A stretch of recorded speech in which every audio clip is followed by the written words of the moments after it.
Bom cambada, essa história começa com um homem preso dentro da própria criação. Um gênio consumido pela própria arrogância. Um inventor cercado por armas. Um homem que precisou olhar para a própria destruição para finalmente entender o que havia se tornado. Bilionário, inventor, gênio, herói, mártir. Uma vida construída através de ego, culpa e legado, já que, antes da armadura, existia apenas Tony Stark. E talvez nenhuma armadura do mundo fosse capaz de proteger um homem de si mesmo. Esse é o invencível e blindado Homem de Ferro, o homem dentro da máquina.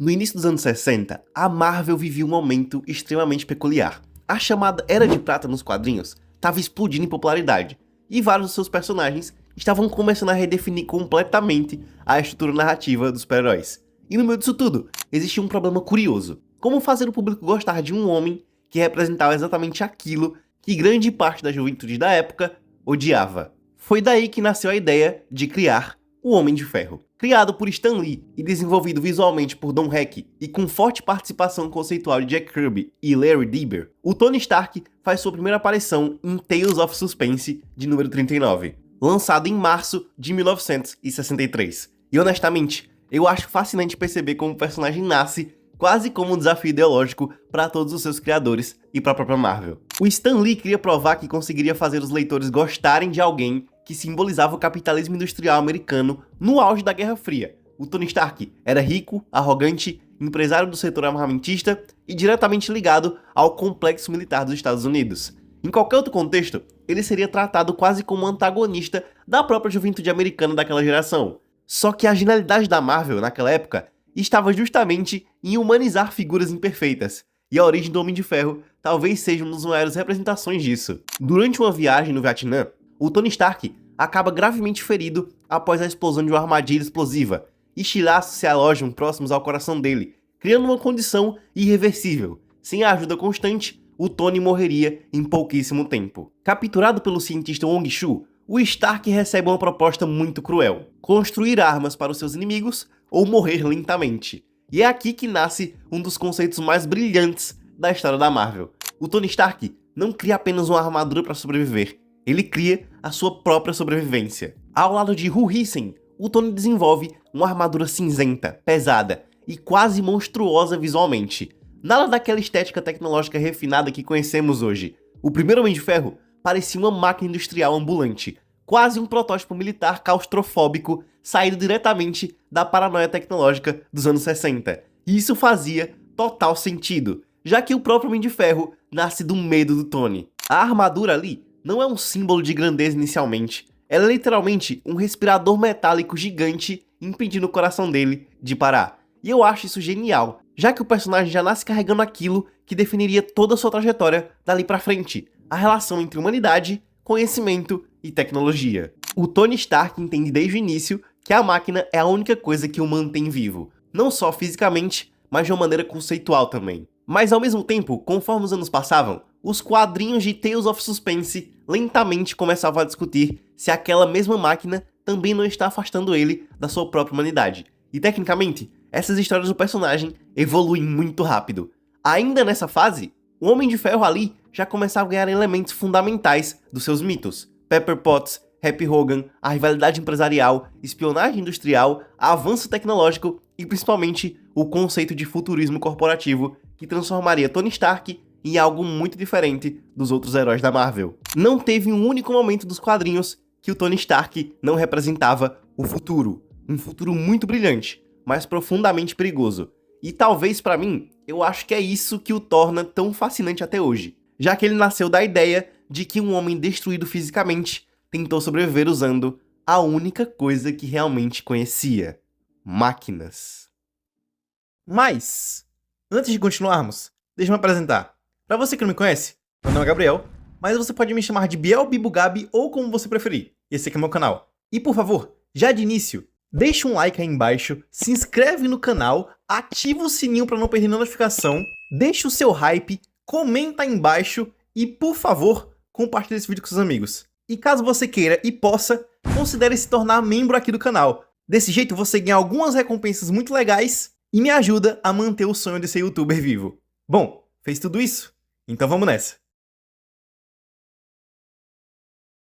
Com o sucesso crescente do personagem durante os anos 60, a Marvel percebeu rapidamente que o Tony Stark tinha potencial para se tornar muito maior do que apenas mais um herói tecnológico da editora. Depois de anos estrelando Tales of Suspense, o personagem finalmente ganha sua própria revista em 1968, intitulada de The Invincible Iron Man, de número 1, consolidando definitivamente sua presença dentro da editora.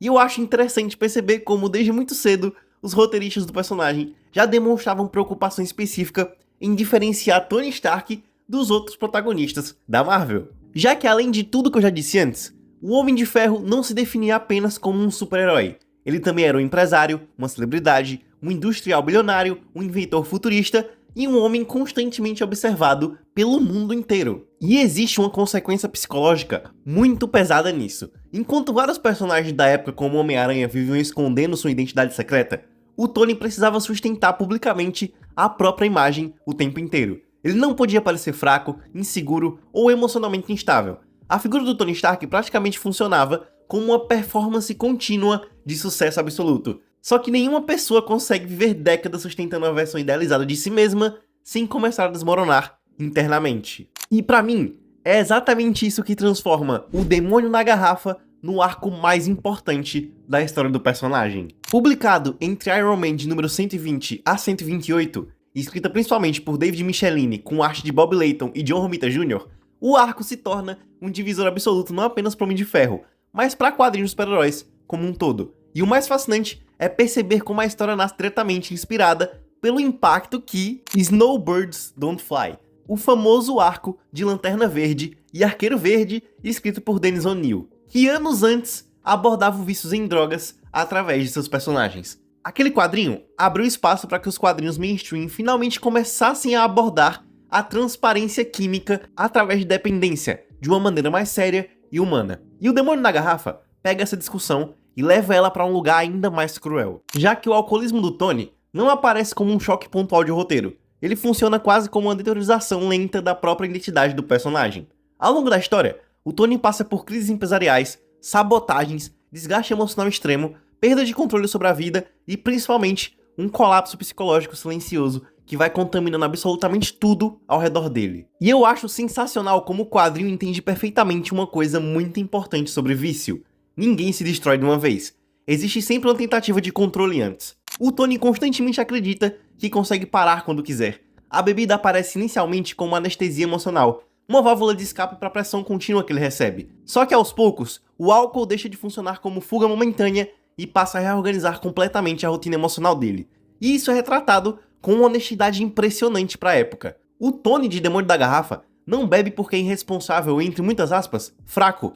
Ele bebe porque emocionalmente já não consegue existir sem aquilo. O álcool vira mecanismo de funcionamento psicológico. Sempre que a pressão aumenta, sempre que a culpa aparece, sempre que a sensação de fracasso se aproxima, ele retorna para a bebida. Como se precisasse desesperadamente silenciar algo dentro dele. E talvez seja isso que torna o arco tão pesado. Porque o Homem de Ferro é um personagem construído em torno de controle tecnológico, intelectual e estratégico. O Tony Stark acredita que inteligência resolve tudo. O alcoolismo destrói justamente essa ilusão. Pela primeira vez na vida, ele se vê diante de algo que dinheiro, genialidade ou até armaduras não conseguem controlar completamente. E tecnicamente, o quadrinho traduz isso muito bem. A arte do John Romita Jr. nessa época possui uma atmosfera extremamente opressiva. Os ambientes parecem sufocantes, os enquadramentos frequentemente isolam o Tony visualmente, e existe um desgaste físico constante atravessando a narrativa. Mesmo dentro da armadura, ele parece vulnerável, já que o grande conflito da história nunca é algo só físico, mas interno também.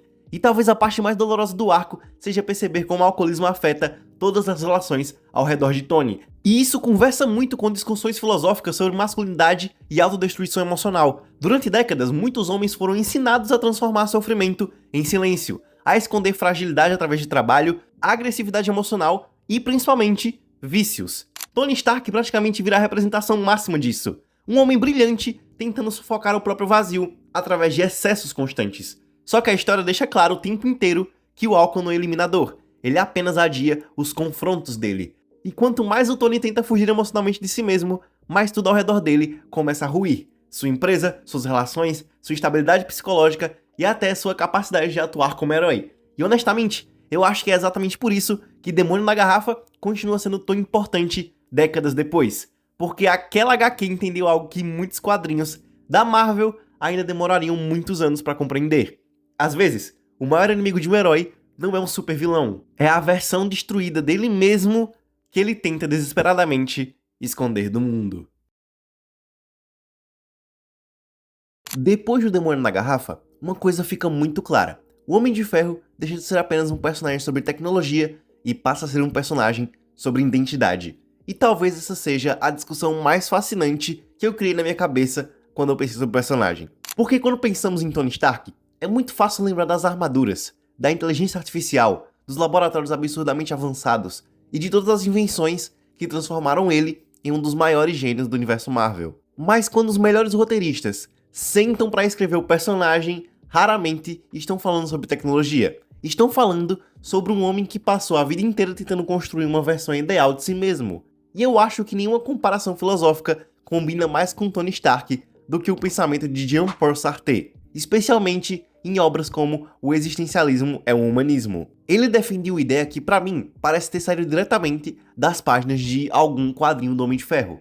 A de que o ser humano não nasce com essência definida. Nós nos tornamos aquilo que escolhemos através das nossas ações. Não existe um destino pré-determinado e não existe uma natureza imutável. Existe apenas a responsabilidade de construir quem somos. E quando eu olho pro Tony Stark, eu vejo exatamente isso. O Tony não nasceu como herói. Na verdade, a sua origem está muito mais próxima de um homem privilegiado, arrogante e completamente confortável com um sistema que lucrava com guerras do que a figura heróica de que ele viria a se tornar. E o que torna sua trajetória tão interessante é que ele passa décadas tentando se afastar daquilo que era. Diferente de muitos personagens da Marvel, que recebem poderes e automaticamente encontram um propósito moral, o Tony precisa construir esse propósito conscientemente. O heroísmo dele não surge como consequência de uma mordida radioativa ou de um acidente cósmico. Surge de uma decisão. E decisões são muito complicadas. Sartre dizia que somos condenados à liberdade. Parece contraditório, mas a ideia é brilhante. Somos livres para escolher, mas também somos obrigados a conviver com as consequências dessas escolhas.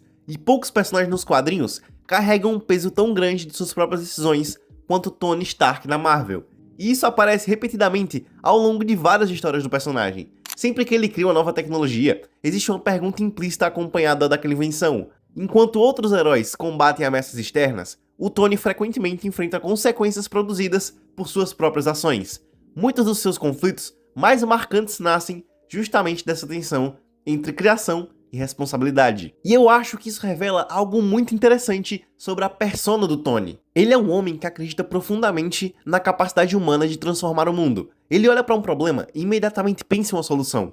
Ele olha para um limite e imediatamente pensa em como superá-lo. Existe algo quase compulsivo na maneira como ele encara a realidade, como se a simples existência de um problema já fosse um desafio pessoal que precisa ser resolvido. Só que existe um preço nisso. Porque pessoas que vivem tentando resolver tudo frequentemente desenvolvem dificuldade para aceitar aquilo que não pode ser consertado. E essa talvez seja uma das maiores tragédias do personagem. O Tony consegue construir armaduras capazes de enfrentar deuses, alienígenas e ameaças planetárias, mas constantemente encontra dificuldades diante de problemas profundamente humanos. O Tony Stark personifica isso, não apenas como inventor ou super-herói, mas como alguém que passa a vida inteira tentando responder uma pergunta extremamente simples e absurdamente difícil ao mesmo tempo. O que significa se tornar uma pessoa melhor? E o mais interessante é que os quadrinhos nunca oferecem uma resposta definitiva para ele. Eles apenas mostram Tony tentando encontrar essa resposta continuamente. E talvez é porque a própria busca seja mais importante do que qualquer conclusão. Talvez porque, assim como acontece com todos nós, a identidade de Tony Stark não seja um destino final, seja um processo. Quando o MCU começou em 2008, com o Homem de Ferro, ninguém imaginava que Tony Stark se tornaria o eixo central de uma das maiores narrativas já construídas no cinema blockbuster recente. E olhando em retrospecto, eu acho interessante perceber que isso não aconteceu apenas porque Robert Downey Jr. entregou uma atuação muito carismática ou porque os filmes fizeram sucesso. Aconteceu porque o MCU entendeu algo fundamental sobre o personagem. O Tony Stark funciona melhor quando suas maiores batalhas são consequências das próprias escolhas. Se existe um padrão que atravessa praticamente toda a trilogia do Homem de Ferro, é justamente esse. O Tony cria seus próprios fantasmas. No primeiro filme, o Obadiah Stane não surge do nada. Ele é um fruto direto do Império Armamentista que o próprio Tony ajudou a construir durante anos. A revelação de que suas armas estavam alimentando conflitos ao redor do mundo não representa apenas uma crítica ao complexo militar industrial. Representa um momento em que Stark percebe que seu legado estava sendo escrito por pessoas que compartilhavam exatamente a mesma visão que ele possuía antes do cativeiro. O Stane é assustador justamente porque funciona como uma visão do Tony que nunca mudou. Em Homem de Ferro 2, a situação se repete. O Ivan Vanko não é apenas um vilão que busca vingança. Ele é uma consequência de uma herança mal resolvida, os pecados da geração anterior retornando para assombrar a seguinte. A disputa entre os Stark e os Vanko mostra que tecnologia, poder e genialidade não eliminam ressentimentos históricos. Já em Homem de Ferro 3, o conflito se torna ainda mais pessoal. O verdadeiro antagonista da história não é apenas o Killian, é a arrogância de Tony Stark anos antes, já que ele humilha o jovem cientista sem sequer perceber a dimensão daquele gesto. E quando o Killian retorna, o filme apresenta uma ideia extremamente interessante. Nem todos os grandes desastres surgem de decisões monumentais. Às vezes, uma única demonstração de desprezo pode alterar completamente a trajetória de uma vida. E essa lógica acompanha o Tony durante praticamente o MCU inteiro, principalmente em Vingadores, a Era de Ultron, já que ele é o literal responsável por todo aquele problema. A criação do Ultron é um marco não só para o medo do Tony de perder o universo e não conseguir resolver seus problemas, mas também da paranoia que ele sente o tempo inteiro. E isso resulta na Guerra Civil. Enquanto Steve Rogers frequentemente reage aos acontecimentos, o Tony tenta antecipá-los. E essa diferença de visão é justamente o que transforma todo aquele acontecimento em algo tão fascinante. É ali que o Tony, pela primeira vez, começa a enxergar o peso das consequências acumuladas ao longo de muitos anos. Nova York, Sokovia, Ultron, destruição, mortes e danos colaterais passam a formar uma pressão moral gigantesca sobre seus ombros. Isso torna a trajetória do Tony no MCU muito mais rica do que uma simples jornada de redenção, porque ele nunca deixa de errar, nunca deixa de tomar decisões questionáveis, e ele nunca deixa de ser impossível. Aos poucos, ele passa a aceitar que poder sem responsabilidade gera muita destruição, mas também aprende que controle absoluto pode ser igualmente perigoso. E é justamente essa evolução que torna seu sacrifício em Vingadores Ultimato tão poderoso, porque quando a gente observa o Tony de 2008 e o Tony de 2019, percebemos uma transformação gigantesca. O homem que inicialmente vivia para si mesmo termina sua história disposto a entregar tudo pelos outros, não por obrigação, mas porque ele escolheu fazer isso, e essa escolha tem um peso enorme dentro da construção do personagem. Durante anos, o Tony tentou salvar o mundo através da tecnologia, criou armaduras melhores, inteligências artificiais mais avançadas e sistemas cada vez mais complexos para impedir futuras catástrofes. No fim, nenhuma dessas coisas derrota o Thanos. O que derrota o Thanos é um ato profundamente humano, o sacrifício. Talvez seja por isso que aquela cena tenha marcado tanta gente. Não é apenas o encerramento de um personagem, é a conclusão de uma ideia que vinha sendo construída desde o primeiro filme dele. Tony Stark passou a vida inteira tentando proteger o mundo atrás de uma armadura. No final, ele salva o universo justamente no momento em que decide que a armadura não é mais parte importante dele. O que realmente importa é o homem que existe dentro dela. E eu acho que no final das contas, é isso que sempre tornou o Homem de Ferro tão especial pra mim e pra muita gente. Durante décadas, os quadrinhos e os filmes nos mostraram armaduras mais avançadas, tecnologias mais impressionantes e ameaças cada vez maiores. Mas nenhuma dessas coisas jamais foi o verdadeiro coração de qualquer história dele. O que realmente importa é Tony Stark, um homem que passou a vida inteira tentando superar os próprios limites, corrigir os próprios erros e encontrar alguma forma de usar sua genialidade para deixar o mundo melhor do que encontrou. A sua trajetória nunca foi sobre perfeição, mas sobre transformação contínua, sobre compreender que inteligência não é sinônimo de sabedoria, que poder não substitui responsabilidade, e que até mesmo as pessoas mais brilhantes carregam falhas que precisam enfrentar. Talvez seja por isso que sua história continue ressoando com tanta força depois de mais de 70 anos. Porque no fundo, o Homem de Ferro não é uma fantasia sobre tecnologia ou futurismo, é uma história sobre crescimento, sobre legado e sobre a difícil tarefa de se tornar alguém melhor do que fomos ontem. E entre todas as armaduras que Tony construiu ao longo da vida, nenhuma foi mais importante do que aquela que ele passou décadas forjando dentro de si mesmo. O caráter do homem que existia por trás da máquina.